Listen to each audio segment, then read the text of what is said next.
আসসালামু আলাইকুম সুপ্রিয় শিক্ষার্থীরা, এইচএসসি পদার্থবিজ্ঞান প্রথম পত্র অধ্যায় 2 ভেক্টর চট্টগ্রাম বোর্ড 2016।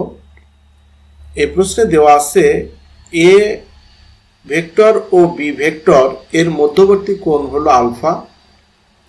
আবার A vector plus B vector ও A vector minus B vector এই দুটি ভেক্টরের মধ্যবর্তী কোণ দেওয়া আছে সিগমা। অর্থাৎ এ ভেক্টর ও বি ভেক্টরের সমষ্টি ও এ ভেক্টর ও বি ভেক্টরের অন্তর্ফল নিয়ে গঠিত ভেক্টরের মধ্যবর্তী কোণ দেওয়া আছে সিগমা, যেখানে এ ভেক্টর হলো 2i cap plus 2j cap minus k cap, B vector হলো 6i cap minus 3j cap plus 2k cap.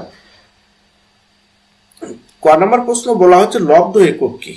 যেসব ভৌত রাশির একক স্বাধীন বা নিরপেক্ষ নয়, অন্য কোনো মৌলিক রাশির উপর নির্ভর করে, তারা স্বাধীন নয়, অন্য কোনো মৌলিক রাশি দ্বারা গঠিত, তাদেরকে বলা হয় লব্ধ একক। যেমন যে সব ভৌত রাশির একক স্বাধীন বা নিরপেক্ষ নয়, অন্য কোনো মৌলিক রাশির এককের উপর নির্ভর করে এবং এক বা একাধিক মৌলিক রাশির এককের গুণফল বা ভাগফল থেকে উৎপন্ন হয়, তাই হলো লব্ধ একক। এরপরের প্রশ্নটি হচ্ছে দুটি অসমান সমজাতীয় ভেক্টরের লব্ধি শূন্য হতে পারে কিনা ব্যাখ্যা করো।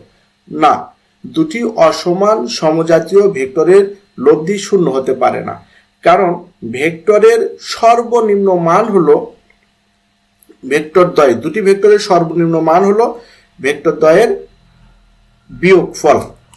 অর্থাৎ এখানে যদি এ ও বি দুটি ভেক্টর হয়, তাহলে এই ভেক্টর দুটির বিয়োগফলের সমান হচ্ছে তার সর্বনিম্ন মান, A minus A vector minus B vector. আবার সর্বোচ্চ মান হলো A vector plus B vector. তো এখানে বলা হচ্ছে দুটি অসমান সমজাতীয় ভেক্টরের লব্ধি শূন্য হতে পারে কিনা। তো এটা তো শূন্য হতে পারে না, কারণ এটা তো অসমান।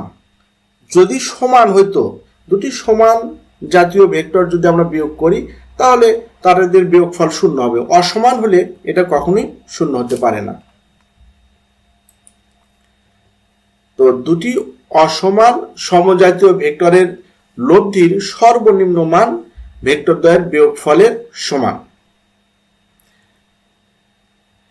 এক্ষেত্রে ভেক্টরদ্বয় অসমান হওয়ার কারণে এদের বিয়োগফল কখনোই শূন্য হবে না, তাই দুটি অসমান সমজাতীয় ভেক্টরের লব্ধি শূন্য হতে পারে না। এর পরের প্রশ্ন হচ্ছে গ, আলফা এর মান নির্ণয় করো। এই যে ভেক্টরদ্বয়ের মধ্যবর্তী কোণের মান নির্ণয় করতে হবে। তো ভেক্টরের মধ্যবর্তী কোণের মান নির্ণয়ের জন্য আমরা ডট গুণের সূত্র ব্যবহার করতে পারি। তো ডট গুণ অনুসারে আমরা যদি সূত্র আমরা পাই, যদি এ একটি ভেক্টর আমরা ধরে নিই, যদি এ একটি vector A X I plus A Y J plus A Z K এবং বি একটি vector B X I B Y J B Z K, এখানে এই যে A X A Y A Z B X B Y B Z এগুলো হচ্ছে এই যে x অক্ষ বরাবর অভিক্ষেপ, ওয়াই অক্ষ বরাবর অভিক্ষেপ, জেড অক্ষ বরাবর অভিক্ষেপ।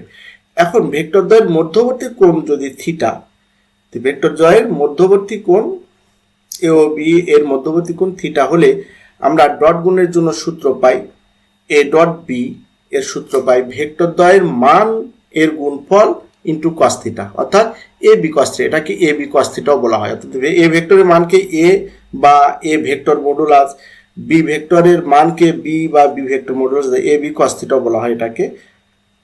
এটা ব্যবহার করা হয় যখন ভেক্টরদ্বয়ের মান ও তাদের মধ্যবর্তী কোণ জানা থাকে, তখন A dot B equal A B cos theta ব্যবহার করা হয়। আর যদি ভেক্টরদ্বয়ের অভিক্ষেপগুলো জানা থাকে, যেমন A X A Y A Z B X B Y B Z, এগুলো হচ্ছে অভিক্ষেপ, এই অভিক্ষেপগুলো জানা থাকলে এই সূত্র ব্যবহার করা হয়।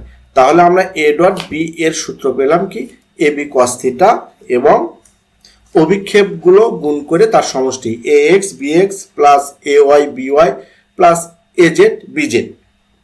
তো এই মতে আমরা যদি এই যে ডট গুণের সূত্র ব্যবহার করি তাহলে ভেক্টর দ্বয়ের মধ্যবর্তী কোণে থিটা বের করতে পারবো। কিভাবে? cos থিটা ইকুয়াল লিখে দিব ax bx plus ay by plus az bz by ab। ab হচ্ছে ভেক্টর দ্বয়ের মান এর গুণফল। তাহলে এখানে আমাদের যে দুটি ভেক্টর আছে, আমাদের ভেক্টর দুটির কিন্তু এখানে এই যে অভিক্ষেপগুলো দেওয়া আছে। তাহলে আমরা এই দুটি ভেক্টরের মধ্যবর্তী কোণ নির্ণয়ের জন্য আমরা কি ব্যবহার করব? আমাদের এখানে দেওয়া আছে A vector equal to I cap plus 2 J cap minus K cap, B vector দেওয়া আছে 6i cap minus 3 J cap plus 2 K cap, আর ভেক্টর দ্বয়ের মধ্যবর্তী কোণ দেওয়া আছে এখানে আলফা। আমরা সূত্র যেখানে শিখলাম ওখানে মধ্যবর্তী কোণ থিটা ছিল, আর এখানে যেহেতু ভেক্টর দ্বয়ের মধ্যবর্তী কোণ আলফা, তাই আমরা সূত্রটা লিখব A dot B equal A B cos alpha. তাহলে আমরা যেহেতু আলফা এর মান বের করবো, তাই cos alpha equal A dot B by A B. এখন এটা আমরা এই সূত্র দিয়েও করতে পারতাম, এই যে cos theta equal ax bx ay by az bz, এটা দ্বারাও করতে পারতাম। তো এখানে কথা হচ্ছে a ও b, এটা হচ্ছে a হচ্ছে a ভেক্টরের মান আর b হচ্ছে b ভেক্টরের মান। তো মান নির্ণয়ের জন্য আমরা যে সূত্রটা পাই সেটা হচ্ছে কোনো ভেক্টরের মান যেমন a হোক আর b হোক, বর্গমূল ভেক্টরের অভিক্ষেপগুলোর বর্গের সমষ্টি। অভিক্ষেপ কি? এ ভেক্টরে ax অভিক্ষেপ whole square plus ay whole square plus az whole square. তো আমি এই কাজগুলো আমার অঙ্কের মধ্যেই করে ফেলবো। এইভাবে আমি মানগুলো বসিয়ে A vector dot B vector এর মানগুলো বসিয়ে দিয়ে আমি এখানে মান নির্ণয় করবো যে ax square plus ay square plus az square, আর এটা হচ্ছে মান বর্গমূল bx square by square plus bz square. এগুলো হচ্ছে এ ও বি এর, অর্থাৎ এ ভেক্টরের এবং বি ভেক্টরের মান। আর উপরে আমি এটা বসিয়ে দিয়েছি, তোমরা চাইলে ওই অভিক্ষেপগুলো বসিয়ে দিয়েও করতে পারো। তো আমি এটা বসিয়ে দিয়েছি কেন? একটু বোঝানোর জন্য যে আমরা যদি শুধু আই গুণ করলে, ডট গুণ করলে তার মান 1 হয়, তার মানে এই 6 গুণ হয়ে হবে 12। কিন্তু আই এর সাথে যদি যে গুণ করি 0 হয়ে যায়, আই এর সাথে কে গুণ করলেও ডট গুণ করলেও 0 হয়। এই কারণে বাকি দুটার করার প্রয়োজন নেই। তো যে শুধুমাত্র যে সমজাতীয় একক ভেক্টরগুলোর মধ্যে ডট গুণ করলে 1 হয়, তার মানে এখানে যে গুণ করলে কি হবে? 1 হবে। 2 আর -3 গুণ করলে এখানে হবে -6। আবার এই যে কে আর কে ডট গুণ করলে 1 হয়, এই কারণে এখানে আছে -1 আর +2 মিলে হবে আমাদের -2। তাহলে আমরা উপরে পাচ্ছি কি? cos alpha equal 12 -6 -2। আর এখানে আমরা এই যে এ ভেক্টরের মান √9 এবং বি ভেক্টরের মান √49। তো 9 এর উপর রুট করলে 3 হয়, 49 এর উপর রুট করলে 7 হয়। আর আমরা যদি এখানে অভিক্ষেপগুলো বসাইতাম তাহলে আমাদের এই যে cos থিটা বা cos আলফার মান কি হইতো? দেখো অভিক্ষেপ, তো এখানে অভিক্ষেপ কি আছে? ax এই যে 2 আর bx 6, তাহলে কি হইতো? এখানে 12 গুণ করলে প্লাস এখানে ax কি আছে? 2 আর ay আছে 2 আর by কি আছে? -3 গুণ করলে কি হবে? এটা -6 হবে, -6। তারপরে এই যে az আছে -1, আবার bz আছে +2 গুণ করলে কি হয়? -2। তারপরে এখানে আমাদের যা হয় এই যে মান এ বি এর মান যেটা হয়, ওভাবেও আমরা করতে পারি, আবার এভাবে আমরা লিখে দিয়েও করতে পারি ডট গুণের নিয়ম অনুসারে। তো এখন 4 এখানে আমরা যদি 37 ইন্টু করি, যেহেতু আলফার মান বের করবো কসকে নিয়ে এসে আমরা এই পাশে ইনভার্স করে দিব। তো alpha equal cos inverse 4/21 equal 70। এটা আমরা ক্যালকুলেটর ব্যবহার করে করব। আলফা এর মান 79.02 ডিগ্রি, অতএব আলফা এর মান 79.02 ডিগ্রি। এটি হচ্ছে এই ভেক্টর দ্বয়ের মধ্যবর্তী কোণের মান।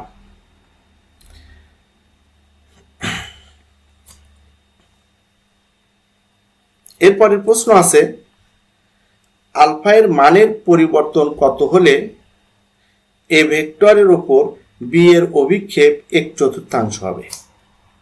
তো আমরা আগে এ এর উপর বি এর অভিক্ষেপ নির্ণয় করব।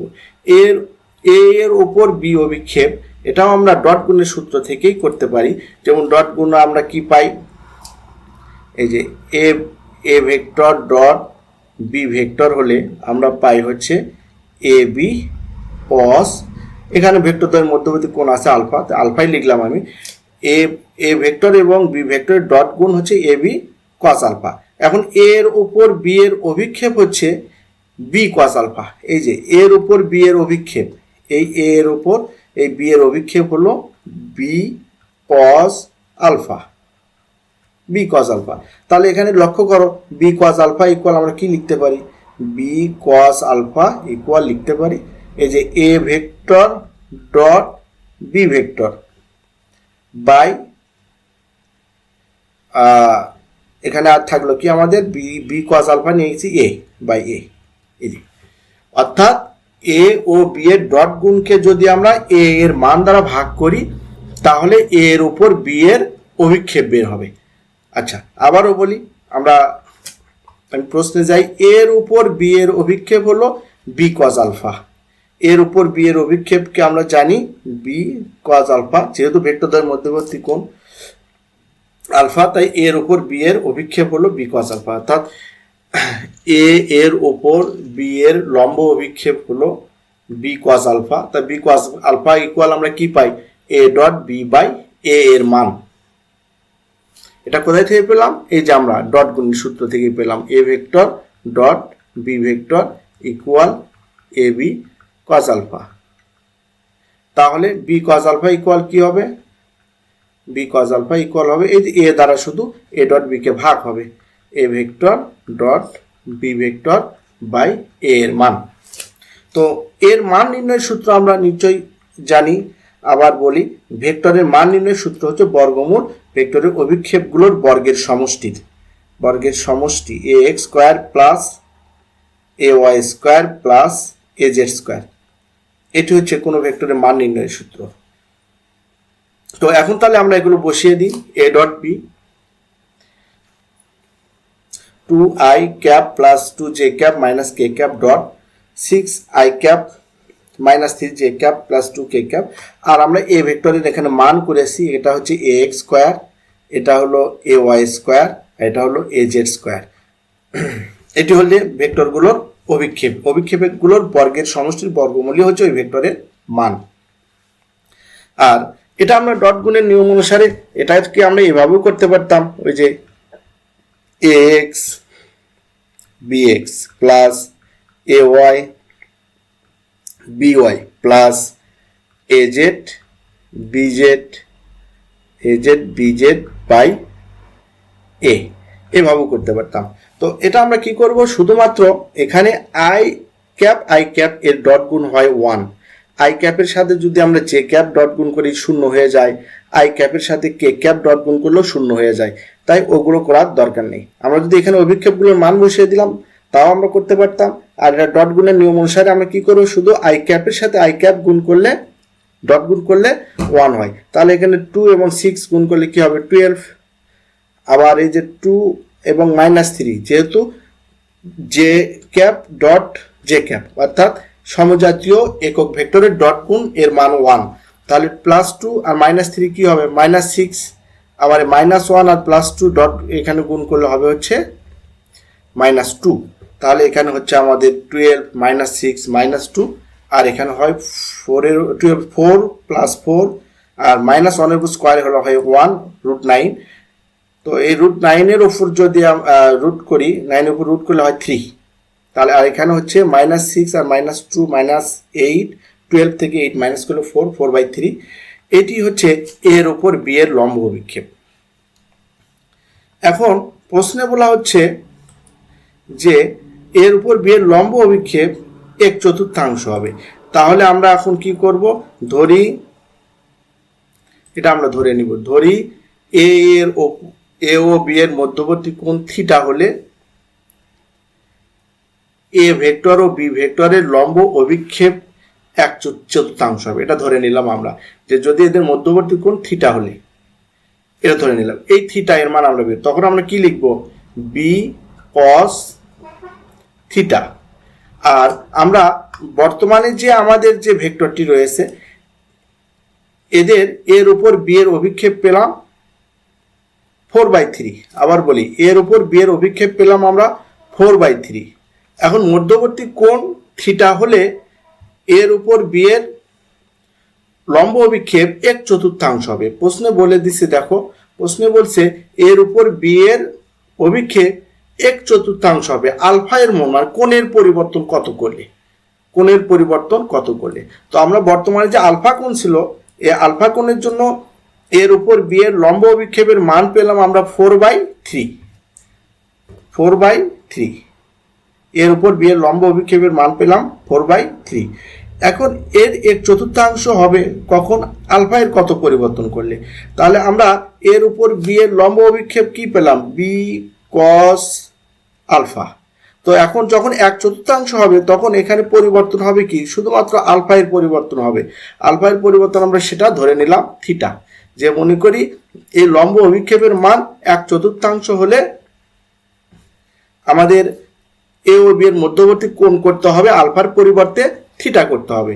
তখন আমাদের বি কস থিটা ইকুয়াল কি হবে, আগের যে আমাদের লম্ব আলফা কোণ যখন ছিল তখন লম্ব অভিক্ষেপ যে 4/3 ছিল তার 1/4 হবে। অর্থাৎ 1/4 দ্বারা পূর্বের অর্থাৎ আলফা কোণ থাকা অবস্থায় লম্ব অভিক্ষেপ যা ছিল তার 1/4 অর্থাৎ 1/4 দ্বারা গুণ করতে হবে। 4 কেটে দিলে 1/3 থাকে।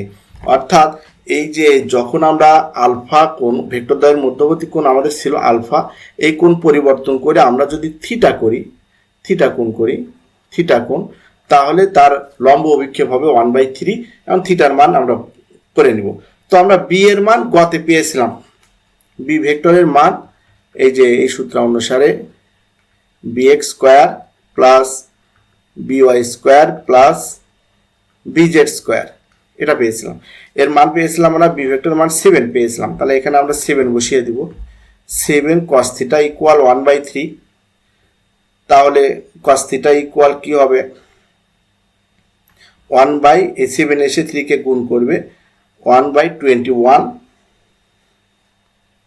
তাহলে theta equal cos inverse 1/21, calculator ব্যবহার করে পাই 87.27।